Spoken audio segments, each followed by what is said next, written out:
Hi, everyone, and thank you so much for being here, and welcome to the Spring Schedule Q&A hosted by ASI. This presentation will be focused on the virtual class options, including the new blended class option for the spring 2021 semester, and will also include other important registration information. So I hope this will be really helpful for you all when you are registering for classes, which is coming up right around the corner. There will also be a good chunk of time at the end of the panelists' presentations for any student questions. So do type any questions into the chat. They will be directed to me since I'm the host, but at the end I will read them out loud for our panelists to answer. And feel free to send questions to me throughout the presentations as they come up. And if not, you can write them down, and you can also raise your hand at the end during the Q&A to ask them directly to the panelists to answer. And we will start with some brief introductions of me and the panelists, and we can go around and do name, position on campus, and how many years you worked on campus. And I will go first. So my name is Julia Glorioso. I'm the ASI CHABSS Representative. I'm a second-year student, poli-sci major, and I'm going to be the host for this event. And then we can go over to Sally. Hi, my name is Serrin Melena. I'm the academic scheduler here on campus, and I've been on campus for about 14 years. Awesome. Then Cynthia. Hi, my name is Cynthia Melendrez, and I'm the professor in the Modern Languages Studies, and I'm also the faculty fellow on online teaching and learning. Great. Thank you for being here. Thank you. Now, Lisa. Hi, I'm Lisa Medina. I am the Director of Admissions and University Registrar, and I've been on campus for 4 years, but I was also here for 3 other years when I graduated from Cal State San Marcos. Great, thank you. And last but not least, Sharon. Hi, everybody. It's so nice to be here. And I am Sharon Hamill. I'm a Psychological Sciences and Child and Adolescent Development Professor. I am also the Academic Senate Chair. And I have been here, this is my 25th year, longer than probably everyone on this call has been alive. So thanks for that, Julia. That's amazing.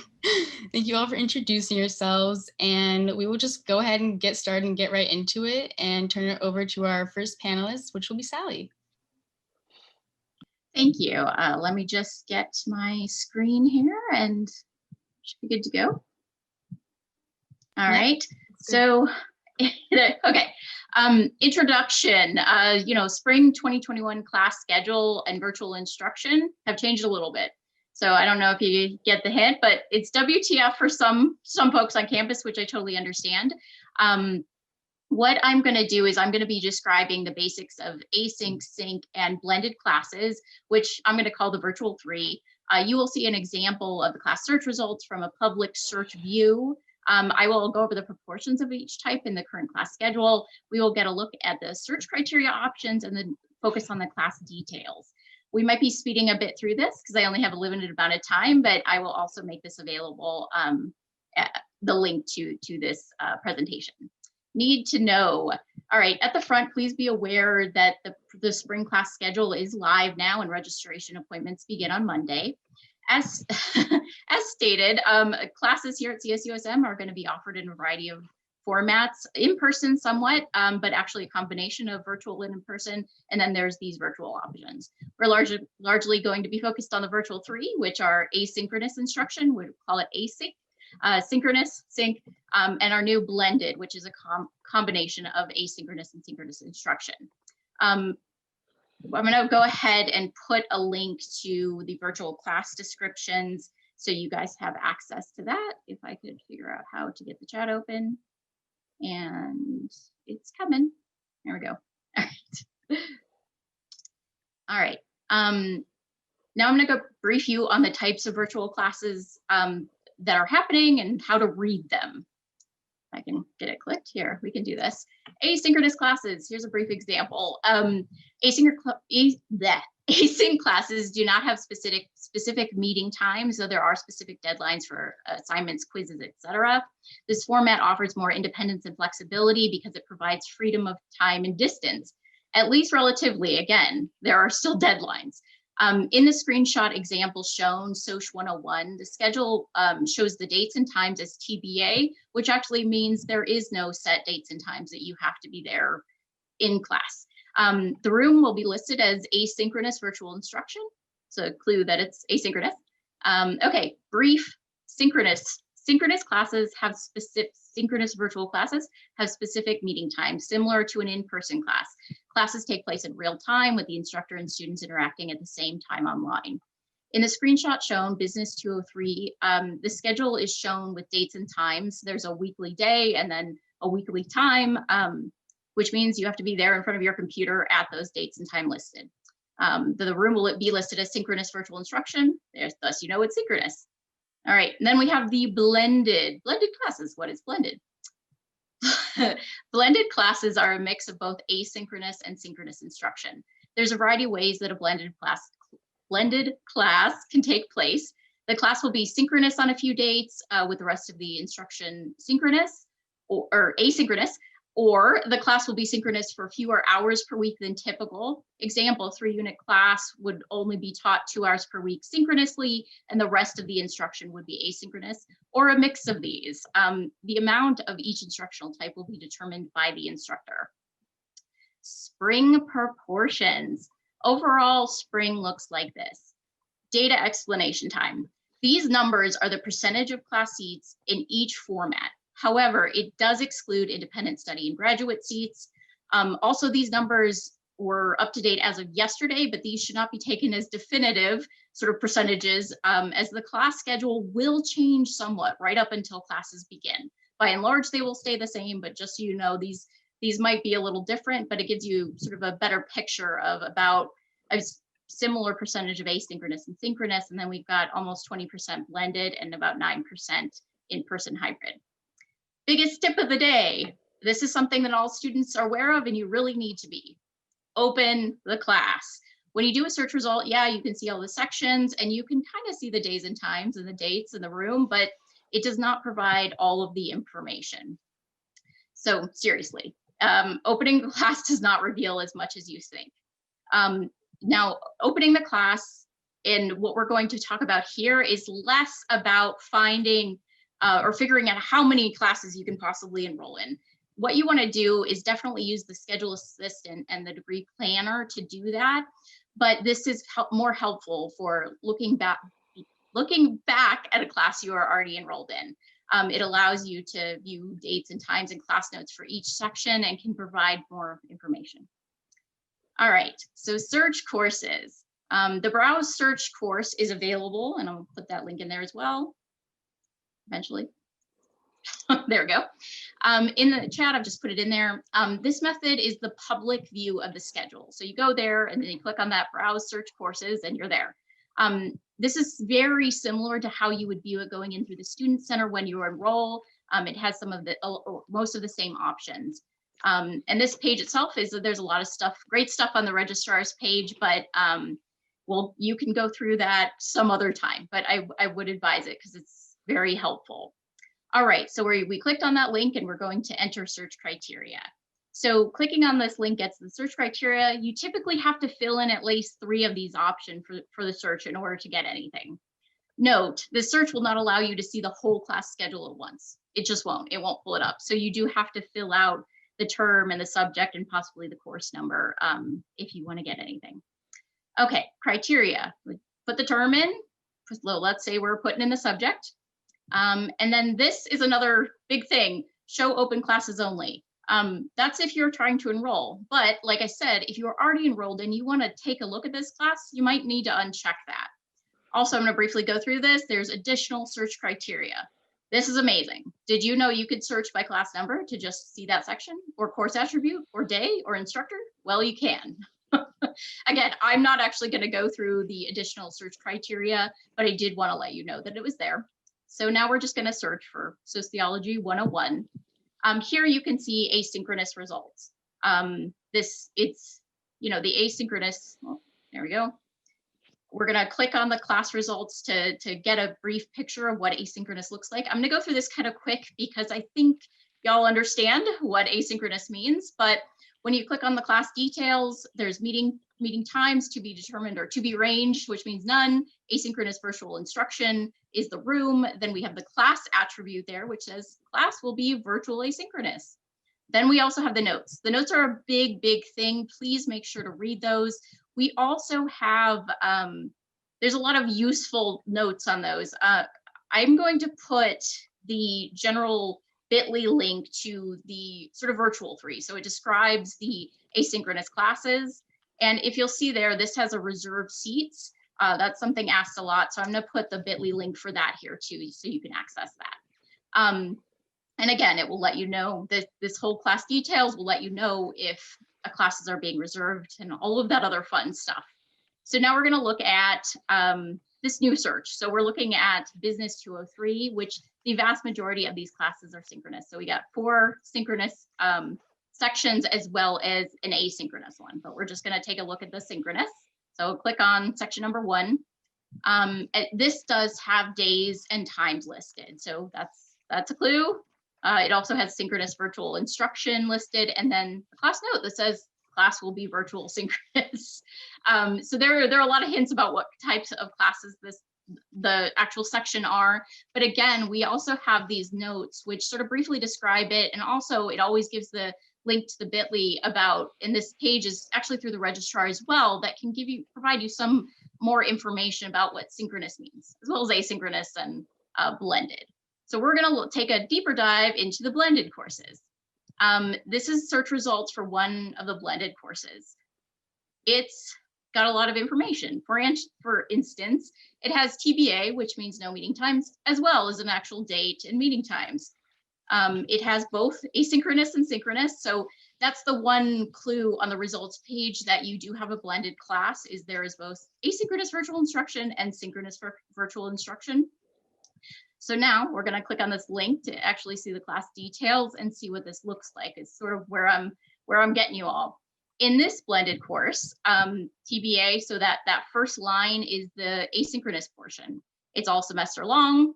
And then the second portion has days and times, is synchronous virtual. That's when you're going to have to be there on campus, and that's the full semester long. Blended, sync and async, check dates. Okay. So this tells you it's a blended class. It's just another hint. There's that class attribute for all classes now.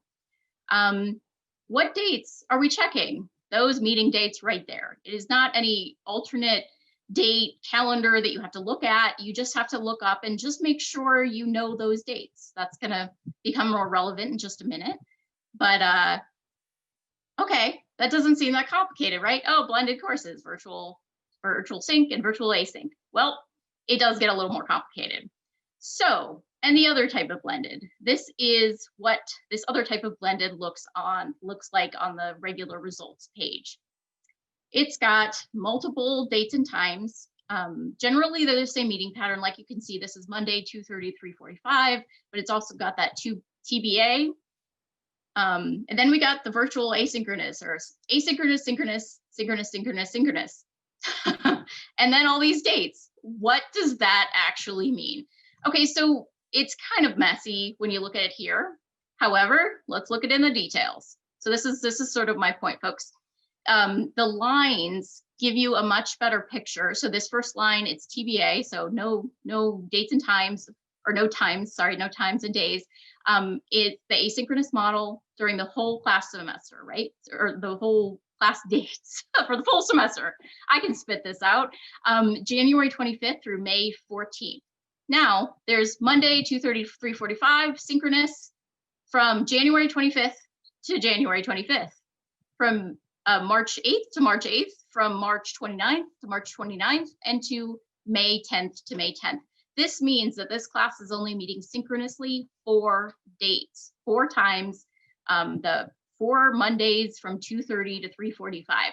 So this gives you a better clue about what is going to be expected of you. So while this class only meets a total of 6 hours all semester, you get a clue that asynchronously is going to be the majority of the class instructional model for this course.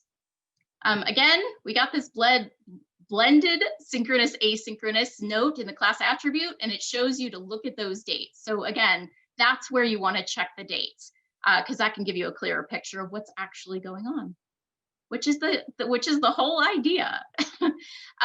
Okay, in summary, and like I said, I know I went through this pretty quickly, but I'm going to put the link up as well.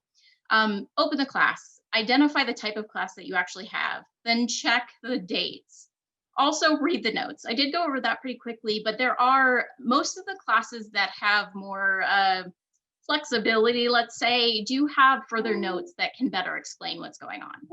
Now, celebrate your preparedness. You're all prepared for the classes and you should be good to go. Now I'm going to pass this along, I think, to Professor Melendrez, and thank you guys. Hello, I don't know if I'm free, or you can see me or Yeah, everything looks hear good. me. Okay. Well, yes, what Sally said is really important because we have like all these mixes and what that means to you. Well, if you think about it, when we start thinking how we're going to construct the schedule, we think two types, right? Synchronous, that means that you're going to meet your time regularly with your professor. Is like almost like a face-to-face class, but you have that schedule, right? You have the limit of you have to make sure that you're going to be on class. I don't know if they're going to be 3 times a week, or it's going to be 2 times a week, or it's going to be 1 times a week for 3 hours or something like that. Well, if we think about that, sounds like it's like going like to class, but also that limits you for your, working, if you are working or you have family or you have another things to do. And also that requires you to have a good internet, right? Requires you to have a good equipment, requires you to have a good microphone and right camera so you can be in class. Then we have the option asynchronous, and that also gives you, well, the flexibility for you to work on your own pace, the flexibility to create your own schedule, your own agenda, how you want to manage your classes. But in the other hand, it's giving you the sensation that you are alone, gives you the sensation that you tends to forget what you have to do. And at the end of the week, you have a lot of, assignments missing, or you have a lot to read or a lot to cover, right? Because you will have to look videos, you will have to watch videos, you have to read, you have to do assignments, you have to do forums and blogs, etc., etc. So now we're thinking, okay, let's blend it. Let's take the best of the synchronous type of education with the best of the asynchronous and create a blend type. What that means that you can meet with your professor 4 times during the semester. Even though you will have a specific time, because it's going to be the class time, in a specific day, it's only 4 times per the semester. So you can manage that ahead of time. If you are working, you can ask for those days to be, to be off or to have a permission, or you can allocate yourself that time. And also, if you have like questions or you don't know how to understanding the material, you will have those times to be in class, and the professor is going to be, checking you, is going to be explaining all that what you need to know. In the other hand, you can also have like meetings. Instead of meeting three hours per week, you can meet just 1 hour per week, and the other 2 hours you're going to be working on yourself. So if we think about all those issues, the best thing that we have to think about is how you as students are going to organize yourself to be proactive, to be an effective student, to learn the material, and don't to feel overwhelmed with all this information. Because I know right now it seems like how I'm going to look at the schedule and how I'm going to choose my classes. Well, if you think about it, if you start thinking about how you're going to manage yourself from Monday to Friday, and now that you already are taking classes online, and you know that most of your assignments are going to be due on Fridays or Saturdays or Sundays, because we believe that during the weekend you will have more time to manage yourself. And we understand that you have to work. Most of you are working outside your houses, and we understand that you have families, and we understand that you have all these type of situations. But also, there is no other way to do it, right? There is no other way for you to have the classes. So I'm asking you to organize yourself. Start thinking about, if you want to put a calendar in your right now for the spring, how many classes are you planning to take? And then start thinking, well, if I'm going to take this plan, that means that I will have only meet 4 times a week. So plan ahead. Plan how you're going to manage that flexible time that you will have with that class versus another class that maybe you need to go synchronous, because some classes are going to be synchronous. Why? Because maybe it's a lab, maybe it's a math class that you need to be there, maybe it's a class that you need to be that they're going to be explaining the material to you because you have to understand that I don't know, difficult concepts. And other classes are going to be total asynchronous. So you will have to manage your time well so you can succeed. You have to become better organizers to yourself. Why? Because when you start thinking, even though it's going to be blend and even though it's going to be asynchronous, at the end, you will have all these assignments due. You will have all this type of work waiting for you to do. So don't wait until the middle of the semester. Don't wait until the end of the semester. Start planning right now. Start thinking about how you're going to manage yourself. And if you have questions, ask for those questions. We like when you students ask us questions because that means that you are paying attention and that means that you're struggling and you're not struggling alone. We are struggling with you. So please take that in consideration and ask questions. Be a proactive student. Plan ahead and try to understand that the blending option is not to create a chaos, it's not to create a confusion, it's to try to give you the better education that you deserve in a better way and not to overwhelm you, because we understand that having too many Zoom meetings could be really tiring. And we have this fatigue that we don't want to be in the screen all the time, right? Even though we have the interaction and even though we can see our friends and even though we can talk to the professor, but at the long term, that could be tiring. So please think about planning ahead, be proactive, have questions. If you write it down and ask those questions, don't keep those questions for yourself, and look for support. Remember, we are here to support you and to help you. So don't be afraid to ask if you need help. Thank you.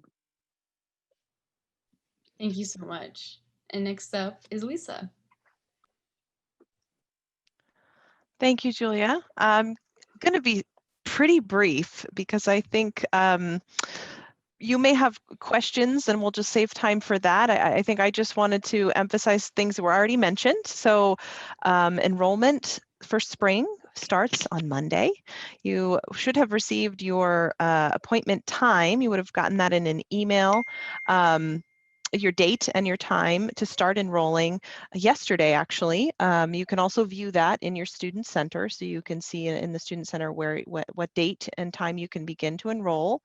And all of this information will be relevant. So, you know, whether your appointment is on Monday or 2 weeks from now, it will be good to review all of this so that you're prepared and you're using your degree planner and your student schedule assistant and ready to go with selecting your courses. I think the only other date I might add is that we have in fact, I'll put this website, our website as well. Many of the pages actually that Sally plopped in here are from the Office of the Registrar site. So if you click on any of those links, you'll actually be able to navigate to several other pages, but I'll go ahead and drop one in there as well. But the only other date I wanted to mention for spring is that enrollment starts next week, and then the semester, it seems, I'm sure, eons away, but it does begin January 25th. The spring semester starts, so you'll want to get in there, enroll in your classes, and then you'll have time to maybe make adjustments and things between your enrollment appointment time through the start of the semester. It's important to get that done before the semester starts. And that's all I have to say. Great, thank you. And again, last but not least, Sharon Hamill.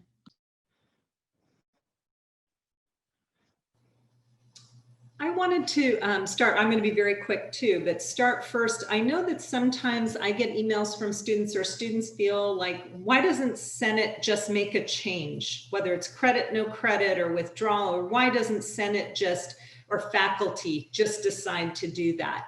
And the truth is, none of us has a magic Sharpie pen that we can just decide, including me. And we have a process for doing it. And that process has to take into account often state law or executive orders. And there is, and I'm looking at Lisa on this call, we're not, we have certain parameters we have to stay within. So there are some decisions we can make and other decisions where that's a chancellor's office decision. So I just wanted to preface it with that and then give an update on where we are with any kinds of changes to academic policies. At our last Senate meeting, November 4th, there was a resolution calling for temporary modification of treatment of withdrawals due to COVID-19. And in a nutshell, what this does is it just took away the requirement that a student has to go and get the instructor's signature because we're in virtual and that was creating problems. We do appreciate students letting their faculty know that they're seeking a withdrawal, so we don't go looking for you and come to find out you were withdrawing from the course.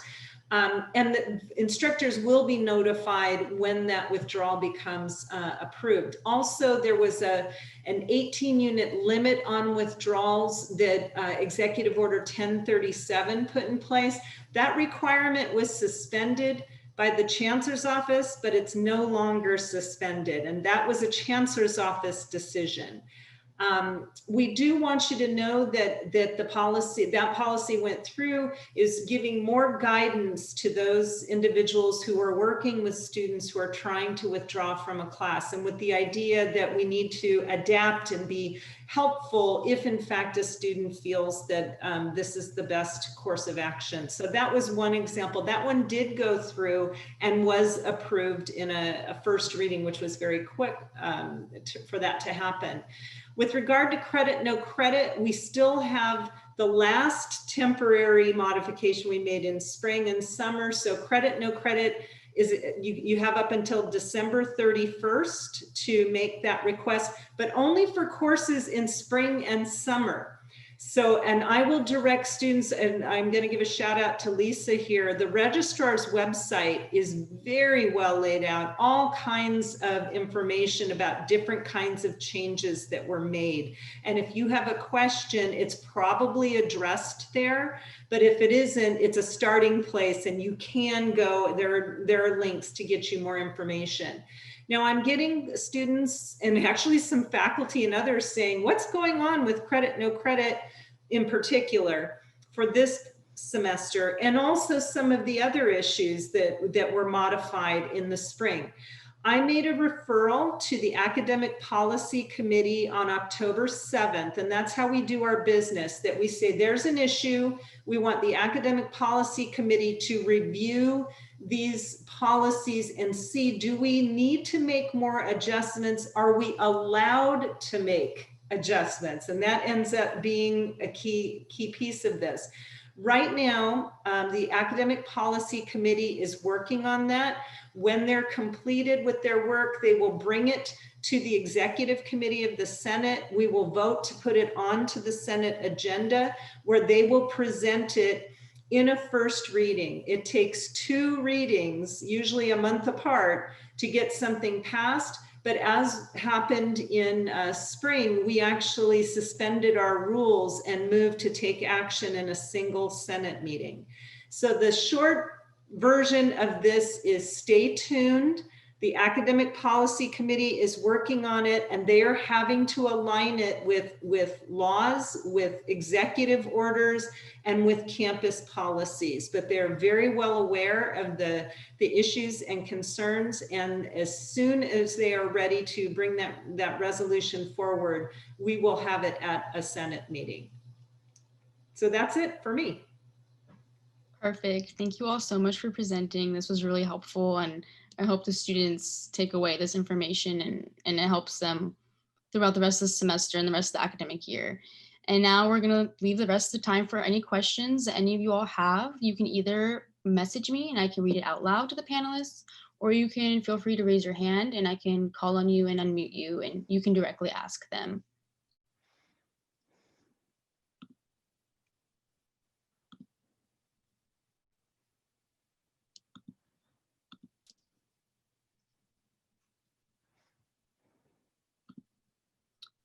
All right, maybe students are still thinking about it. We did receive some questions through Instagram that we can start with. So one of the questions we got was, if a class has 40 seats and it says 4 of them are reserved, are the rest going to be open?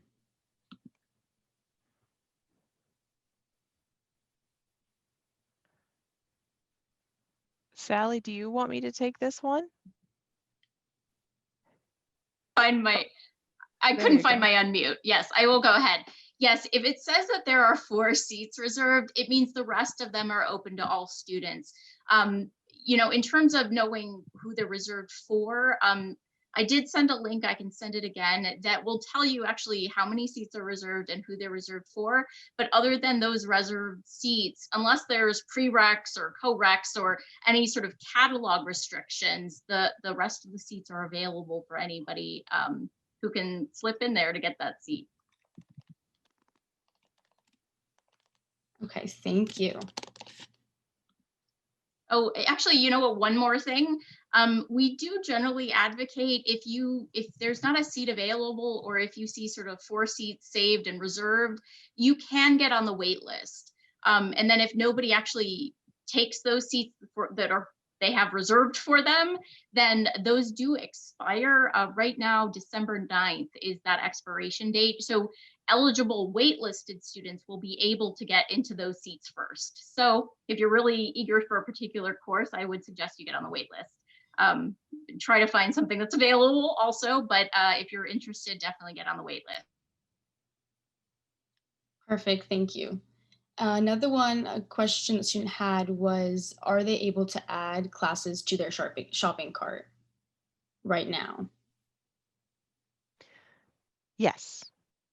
They should be able to, they just won't be able to enroll yet. We had a little bit of a glitch with the schedule assistant yesterday, but that has been addressed. So they should be able to pick the spring term and move their courses over from Degree Planner and select the courses they want. The only thing about putting them in your shopping cart, of course, is that by the time your enrollment appointment arrives, it's possible that you'll say enroll and then one of the classes is full and you'll have to go back and adjust. But yes, you can certainly do that now. Perfect, thank you. Another one we had, and this is more specific, but when is the enrollment deadline for graduate CS students? Enrollment deadline.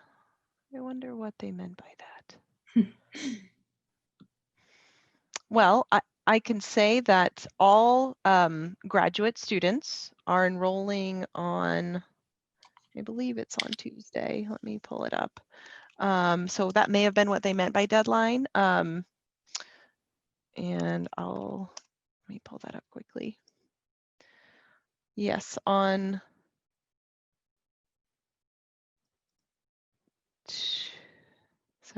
Monday. So all of our graduate students will be enrolling on Monday. This is also on the page that I posted. There's an enrollment appointment table that lists out the various groups and when approximately they should expect their appointment times to be.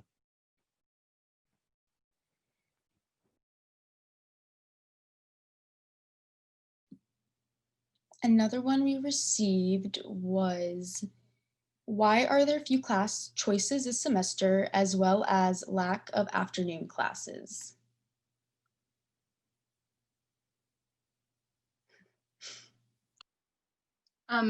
Which courses did you say? I didn't quite hear the days. Did they say what? Could you repeat that question? Yeah, I don't think I can answer it. I just yeah, they said, why are there few class choices this semester, as well as lack of afternoon classes? So the class seats are actually very similar to what they were last spring. If you're a first year student, you might notice that there's less spring classes than fall, and that is always the case.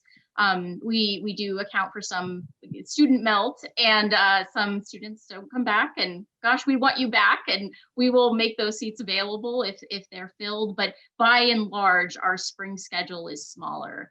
In terms of afternoon classes, though, I actually just looked up class density. So I assume you're talking about synchronous classes because, you know, we've only got 8 to 9% actually in person. So If you're talking about in-person courses, yes, we are certainly going to have a whole lot lower than last spring.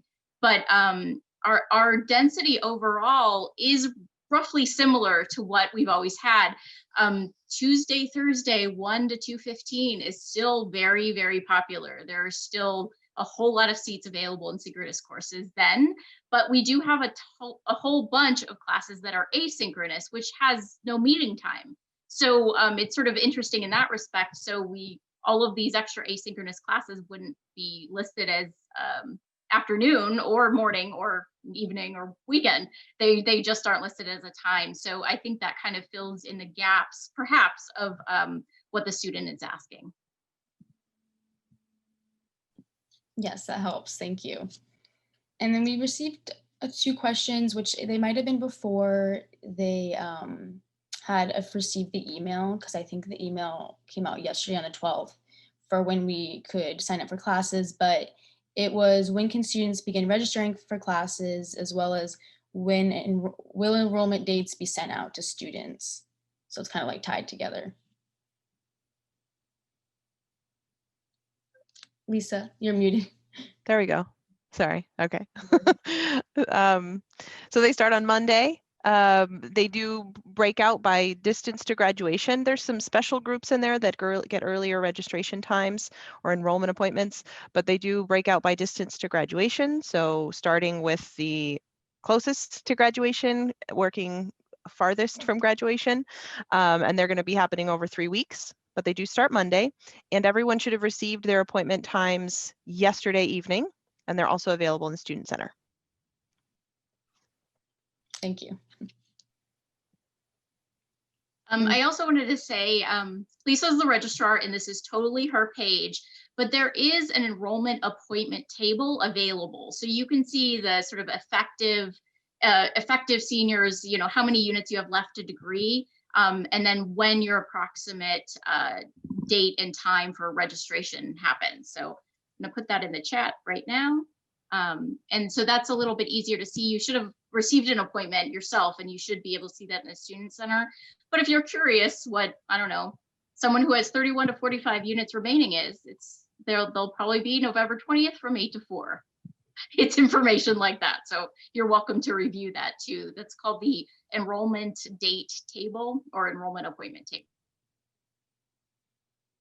Perfect. And that's all the questions we received through Instagram. So if any students here had any questions that they want to ask, this would be a great time to do it. And again, you can message me or you could raise your hand and we could unmute you.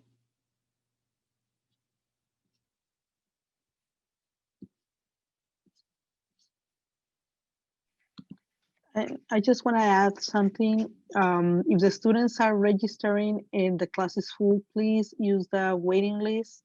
Sometimes when the class is full and we have a long waiting list, we open another class or another section for that class. So use the waiting list, please. It's important to use it.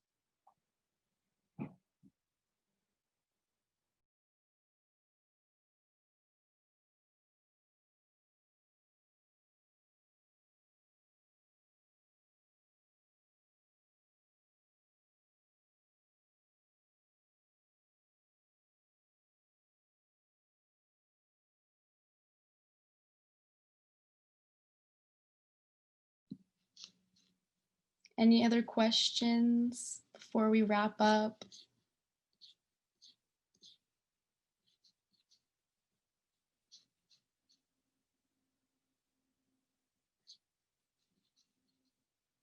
I think you all maybe have answered everything.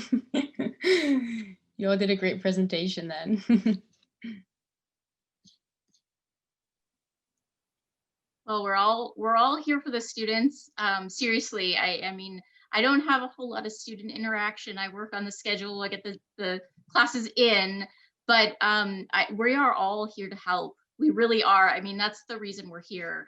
And you know, even this change, sort of the addition of the blended, that was in response to there was concern about not being able to know when the classes were actually going to be synchronous versus asynchronous. So we did change that for spring 2021, whereas in the current fall semester, it's only asynchronous or synchronous or in person. So we are doing our best to respond as we get student feedback. So thank you for joining us here today. We're really happy to get this information out to you.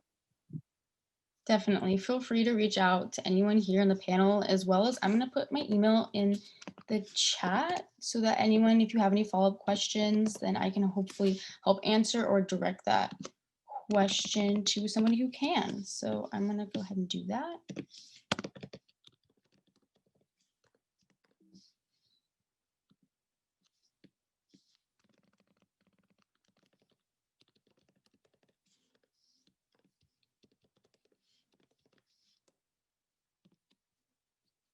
Alrighty. Well, I think that might be the end. If there's any last remarks from the panel, any last insights, feel free. Thank you, Julia. Just wanted to say that. Thank you for this. Thank you all for coming. I really do Yes, appreciate it. thank you for inviting. Of course. Thank you for inviting us.